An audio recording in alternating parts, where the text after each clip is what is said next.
الحمد للہ رب العالمین والصلاة والسلام علی سید الانبیاء والمرسلین وعلی آلہ واصحابہ وازواجہ اجمعین۔ اعوذ باللہ من الشیطان الرجیم، بسم اللہ الرحمن الرحیم۔ ان فی ذلک لآیۃ لقوم یعقلون۔ آمنت باللہ صدق اللہ العظیم وصدق رسولہ النبی الکریم۔ ان اللہ وملائکتہ یصلون علی النبی یا ایھا الذین آمنوا صلوا علیہ وسلموا تسلیما۔ محبت کے ساتھ درود پاک پڑھیے۔ الصلاۃ والسلام علیک یا رسول اللہ وعلی آلک واصحابک یا حبیب اللہ۔ ہر قسم کی حمد و ثنا اللہ رب العزت وحدہ لا شریک کے لیے، اور ہر قسم کا درود و سلام نبی اکرم شفیع معظم سرور دو جہاں امام الانبیاء جناب محمد رسول اللہ صلی اللہ علیہ وسلم کی ذات مقدسہ طیبہ طاہرہ اور مطہرہ کے لیے۔ جب بھی ذوالحجہ کا مہینہ قریب آتا ہے تو ہمارے معاشرے میں چند ایسے افراد موجود ہوتے ہیں سوشل میڈیا پر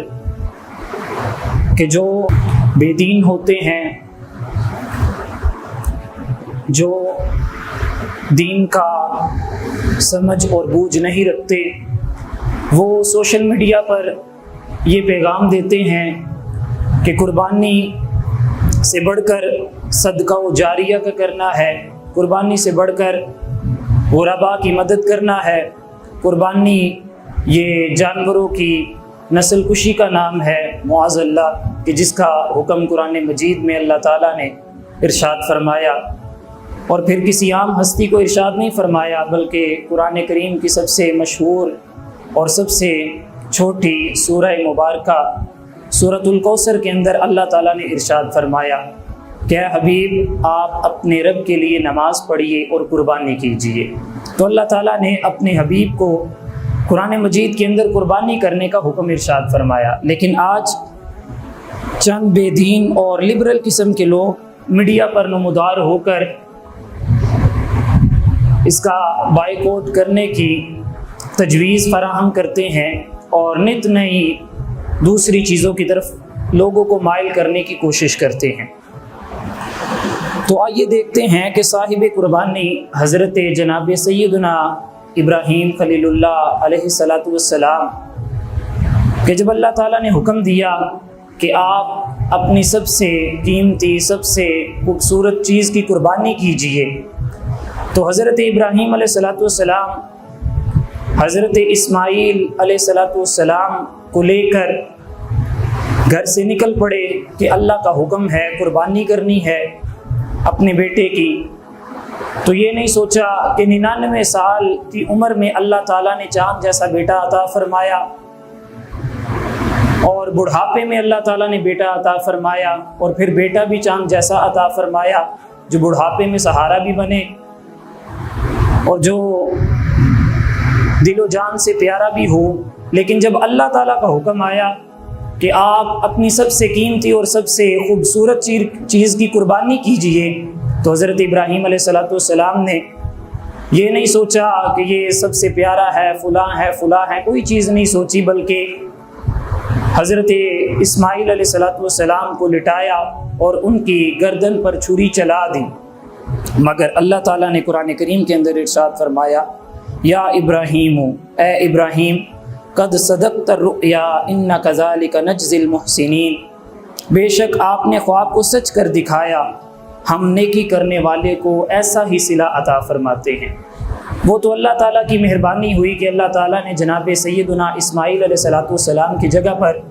دمبے کو لا کر رکھ دیا کہ جناب سیدنا اسماعیل کی جگہ پر وہ قربان ہوا۔ تو یہ اللہ تعالیٰ نے قرآن کریم کے اندر ارشاد فرمایا کہ ان ھذا لہو البلاء المبین، کہ بے شک یہ ضرور کھلی آزمائش تھی۔ تو یہاں سے معلوم ہوتا ہے کہ حضرت ابراہیم علیہ السلام کو اللہ تعالیٰ نے آزمائش کے اندر مبتلا کیا، جس کے اندر حضرت ابراہیم علیہ السلام سرخرو ہوئے، اور حضرت جناب اسماعیل علیہ السلام ابھی چھوٹے سے تھے کہ اللہ تعالیٰ نے حکم ارشاد فرمایا کہ آپ ان کو اور ان کی والدہ کو بیت اللہ میں چھوڑ کر آئیں۔ حالانکہ تب نہ تو بیت اللہ موجود تھا، نہ مکہ کی سرزمین موجود تھی، وہ بیابان ریگستان تھا، نہ پانی کا نہ کھانے پینے کا کوئی انتظام، نہ کوئی چھت کا انتظام تھا۔ لیکن جیسے ہی حکم خداوندی ہوا تو آپ نے اپنی عقل کو ملحوظ خاطر نہیں رکھا، اپنی خواہشات کو ملحوظ خاطر نہیں رکھا، اپنی محبت کو سامنے نہیں رکھا کہ بیوی اور اولاد کی محبت بڑھ چڑھ کر ہوتی ہے، بلکہ جیسے ہی اللہ تعالیٰ کا حکم ہوا تو جناب سیدنا ابراہیم علیہ السلام نے اپنے بیٹے اور اپنی بیوی ان دونوں کو بیابان ریگستان میں چھوڑ کر آ گئے۔ تو یہاں پر ہمیں معلوم ہوتا ہے کہ اللہ تعالیٰ کے انبیاء کو جب حکم خداوندی آ جائے تو پھر وہ اپنی محبت کے بارے میں، اولاد کے بارے میں، مال و دولت کے بارے میں نہیں سوچتے۔ تو اللہ تعالیٰ نے حضرت ابراہیم علیہ السلام کی یاد میں قربانی کا حکم دیا، اور پھر حضرت ابراہیم علیہ السلام کے بعد میں آنے والے جتنے انبیاء، جتنے رسول ہوئے، ہر رسول اور ہر نبی کو یہ حکم دیا گیا کہ آپ نے حضرت ابراہیم علیہ السلام کے اس واقعے کو لوگوں تک پہنچانا ہے۔ اور پھر جب جناب رسول مکرم صلی اللہ علیہ وسلم مبعوث فرمائے گئے تو اللہ تعالیٰ نے آپ کو بھی حکم دیا کہ آپ نے قربانی کے ذریعے حضرت جناب ابراہیم علیہ السلام کی یاد کو تازہ کرنا ہے، اور انشاءاللہ یہ قیامت تک جاری و ساری رہے گا۔ اب یہاں پر اصل موضوع جو ہے وہ عقل ہے۔ اللہ تعالیٰ نے تمام مخلوقات میں سب سے اعلیٰ اور اشرف جسے بنایا وہ انسان کو بنایا۔ اللہ تعالیٰ نے بہترین قد و قامت عطا فرمائی، بہترین شکل و صورت عطا فرمائی، اور سب سے بڑھ کر اللہ تعالیٰ نے قوت گویائی عطا فرمائی جو کہ کسی اور مخلوق کو حاصل نہیں ہے۔ اور پھر اس سے بھی بڑھ کر جو اللہ تعالیٰ نے نعمت عطا فرمائی وہ عقل کی عطا فرمائی، کہ اور کسی بھی مخلوق کے اندر عقل موجود نہیں جو اللہ تعالیٰ نے عقل انسان کو عطا فرمائی۔ اور پھر خالی عقل نہیں عطا فرمائی بلکہ شعور بھی عطا فرمایا۔ اللہ تعالیٰ نے حق اور باطل کے درمیان فیصلہ کرنے کی بھی توفیق عطا فرمائی، اس کی بھی عقل عطا فرمائی، جس کے بارے میں اللہ تعالیٰ نے قرآن کریم کے اندر ارشاد فرمایا کہ اِنَّ فِي ذَلِكَ لَآیَةٍ لِقَوْمٍ يَعْقِلُونَ۔ سورۃ الرعد میں اللہ نے فرمایا کہ بے شک اس میں عقل سے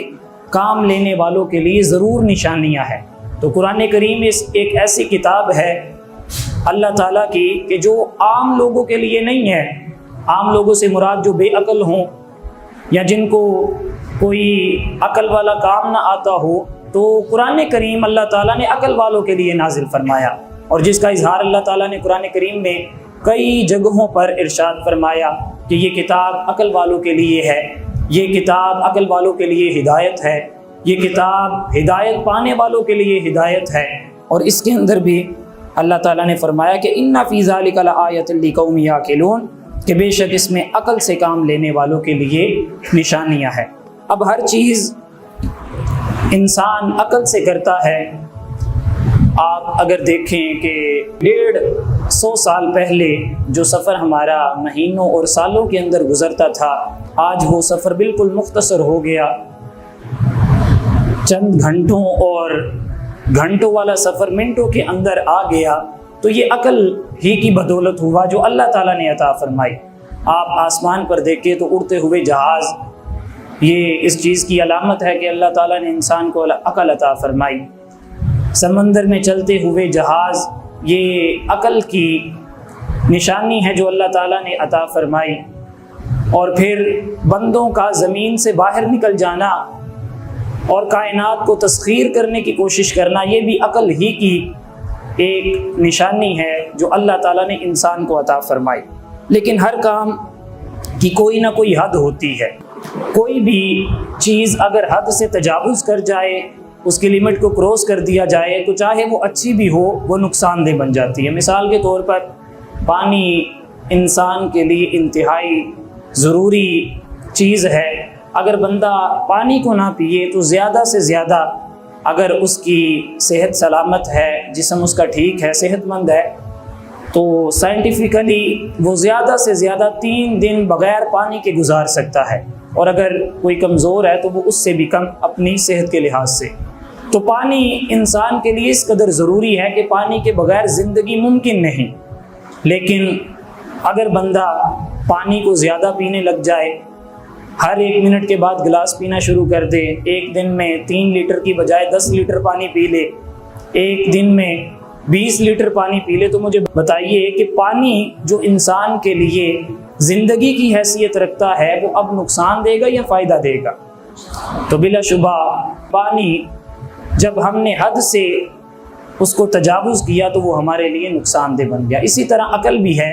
اگرچہ کہ اس کا مرتبہ تمام مخلوقات میں سب سے زیادہ ہے، لیکن عقل کی بھی کوئی نہ کوئی حد مقرر کی گئی ہے، اور اس کی حد کیا ہے؟ اللہ تعالیٰ نے قرآن کریم کے اندر ارشاد فرمایا کہ وَمَا كَانَ لِمُؤْمِنٍ وَلَا مُؤْمِنَةٍ، کسی بھی مومن مرد اور مومن عورت کے لیے یہ جائز ہی نہیں ہے اذا قضى اللہ ورسولہ، کہ جب اللہ اور اس کے رسول کا فیصلہ آ جائے، اللہ اور اس کا رسول کسی کام میں کوئی فیصلہ فرما دے، حکم آ جائے، ان یکون لہم الخیرۃ من امرہم، کہ اللہ اور اس کے رسول کے حکم آ جانے کے بعد بھی بندہ کوئی اور چیز تلاش کرے، کوئی اپنے لیے اور بہتر چیز کو تلاش کرنے نکل جائے، تو اللہ تعالیٰ نے فرمایا نہ تو کسی مومن مرد اور نہ ہی کسی مومن عورت کے لیے جائز ہے۔ یہ عقل کی حد ہے کہ جہاں پر شریعت اسلامیہ حکم ارشاد فرما دے، جہاں پر اللہ کا حکم اس کے رسول کا حکم آ جائے، تو پھر عقل کو وہیں پر روک دیا جائے، اس کو آگے سوچنے پر مجبور نہ کیا جائے۔ اور اسی کی اگلی آیت کے اندر، اگلے حصے کے اندر اللہ تعالیٰ نے ارشاد فرمایا وَمَن يَعْصِ اللَّهَ وَرَسُولَهُ فَقَدْ ضَلَّ ضَلَالًا مُبِينًا، جو اللہ اور اس کے رسول کا حکم نہ مانے تو بے شک وہ صریح گمراہی میں بھٹک گیا ہے۔ تو ہمیں معلوم ہوتا ہے کہ دنیا کے اندر بڑے عقل والے موجود ہیں۔ ابھی حال ہی میں تقریباً 4-5 سال پہلے آئنسٹائن سائنسدانوں میں ایک بلند مقام رکھتا ہے، جس نے بلیک ہول کو بھی ایجاد کیا اور کئی چیزیں اس نے ایجاد کی، مگر وہ اللہ تعالیٰ کے وجود کا منکر تھا۔ اب اس کی عقل سے تو ہم یہ نہیں کہہ سکتے کہ اس کو عقل نہیں تھی، یا وہ دانا نہیں تھا، یا اس میں کوئی حکمت کی بات موجود نہیں تھی۔ عقل تو تھی اس میں، عقل تھی تو اس نے بلیک ہول کو ایجاد کیا، اس نے زمین و آسمان میں کئی چیزوں کو تسخیر کیا، مگر چونکہ اس نے عقل کی حد کو کراس کر دیا، جس کی وجہ سے وہ اللہ تعالیٰ کے وجود کا ہی منکر ہو گیا۔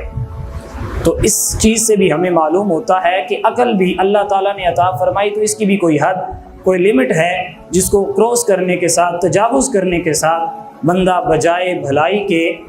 بھٹک جاتا ہے، بجائے جنت کے رستے پر چلنے کے جہنم کا رستہ اپنا لیتا ہے۔ اب یہاں پر بڑی خوبصورت آیت کریمہ ہے، اللہ تعالیٰ نے ارشاد فرمایا کہ وَمَا كَانَ لِنَفْسٍ أَن تُؤْمِنَ إِلَّا بِإِذْنِ اللَّهِ، کہ کوئی بھی شخص کے بس میں نہیں ہے کہ وہ اللہ کے حکم کے بغیر ایمان لے آئے۔ تو کوئی بھی کافر ہو، کوئی بھی مشرک ہو، وہ اللہ کے حکم کے بغیر ایمان نہیں لا سکتا۔ یہ اللہ تعالیٰ کی عطا ہے کہ ایمان کی دولت عطا فرمائے یا جہالت میں چھوڑ دے، یہ اللہ تعالیٰ کی عطا ہے، اور یہ اللہ تعالیٰ کے حکم کے ساتھ ہوتا ہے۔ پھر آگے اللہ تعالیٰ نے وجہ بھی بیان فرمائی، اللہ تعالیٰ نے فرمایا وَيَجْعَلُ الرِّجْسَ عَلَى الَّذِينَ لَا يَعْقِلُونَ، اور اللہ تعالیٰ انہی کو ایمان کی دولت عطا نہیں فرماتا، انہی کو ہدایت عطا نہیں فرماتا جو اپنی عقل کو صحیح استعمال نہیں کرتے۔ تو اس آیت کریمہ سے بھی معلوم ہوا کہ ایمان کا حاصل ہو جانا یہ اللہ تعالیٰ کی عطا سے ہے،